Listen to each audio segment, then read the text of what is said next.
You ask Tiger to solve. This deals with linear equations with one unknown.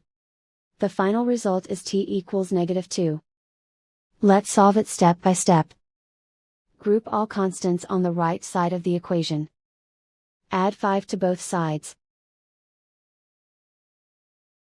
Simplify the arithmetic.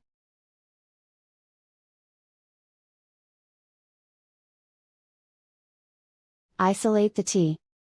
Divide both sides by 15. Simplify the fraction.